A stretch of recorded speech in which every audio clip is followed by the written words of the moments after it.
셀프 견적 내역 페이지입니다.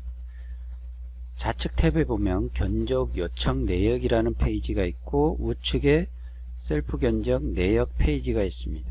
이 두 가지가 어떻게 틀린가 라는 부분을 설명을 드리자면, 견적 요청 페이지는 고객들이 견적 요청 페이지에서 요청한 내역을 이것 페이지에서 보고 답변하는 기능이고요. 셀프 견적 내역 페이지는 자동으로 견적을 볼 수 있도록 작업되어진 현수막 실사 부분이라든지 또는 인쇄물 관련된 셀프 견적한 내역을 볼 수 있는 부분입니다. 회원들 사이트, 즉 사용자 페이지 한번 가보도록 하겠습니다. 사용자 페이지에 보게 되면 상단에 셀프 견적, 물론 이 메뉴는 공통 메뉴를 통해서 운영자가 어느 부분에 노출하든 관계는 없습니다. 샘플 페이지에는 상단 셀프 견적이라는 부분이 있고, 이곳을 통해서 현수막, 회원이 직접 견적을 내보는 겁니다.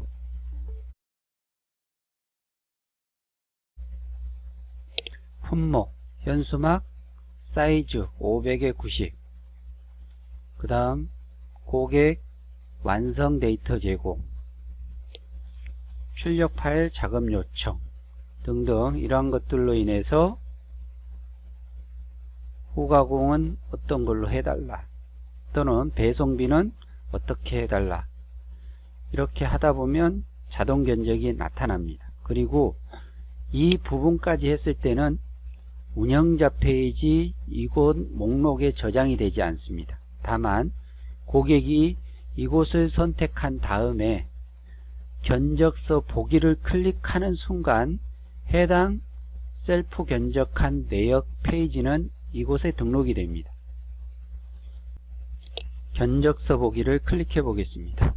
그러면 견적서가 이렇게 노출이 되고, 이 견적 내가 체크했던 내용들이 기록이 되면서 사용자는 출력해서 사용이 가능합니다. 만약 이렇게 견적한 내용이 출력해서 사용을 했는데 운영자는 이 사실을 모르고 있으면 안 되겠죠. 그래서 부분에서 견적서 보기를 하는과 동시에 견적 관련된 내용은 운영자 페이지 바로 이곳에 저장이 돼서 노출이 되는 겁니다. 다시 이곳 페이지에서 현수막 관련 견적 내용을 클릭해 보면 스카이맨이라는 사람이 현수막 이러이러한 옵션들을 이러한 조건으로 견적서를 봤다라는 내용이 이렇게 기록이 되는 겁니다. 이 부분은 사용자들이 이곳을 통해서 셀프 견적을 함과 동시에 견적서 보기를 클릭하면 자동으로 저장이 되고, 관련된 내용은 바로 셀프 견적 내역 이곳 페이지에 자동으로 저장이 되는 겁니다. 그래서 스카이맨이라는 이 아이디를 가진 사람이 언제 1월 6일 날 7시 20분에 이 견적을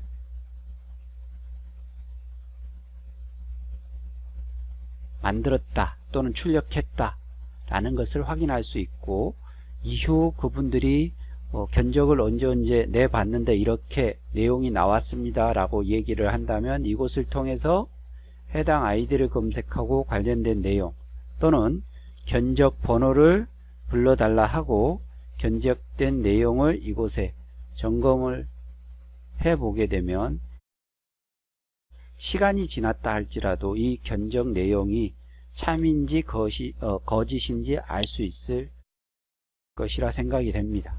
고객들이 사용하는 셀프 견적 내역은 자동으로 저장이 되고, 그 내용은 이곳 페이지를 통해서 확인할 수 있다 라는 부분이고요. 자, 이곳에 나와 있는 내용들 견적 요청 내역 페이지에서 노출되는 부분과 같습니다. 이 부분의 옵션은 자동으로 견적할 수 옵션은 간판 사인은 불가능합니다. 현재 자동으로 견적할 수 있는 시스템이 안 되어 있기 때문에.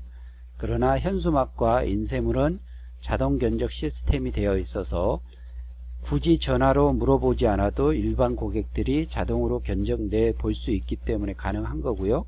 우리는 현수막 사이트만 운영하고 싶다라고 한다면 인쇄물을 해지하면 됩니다. 그리고 설정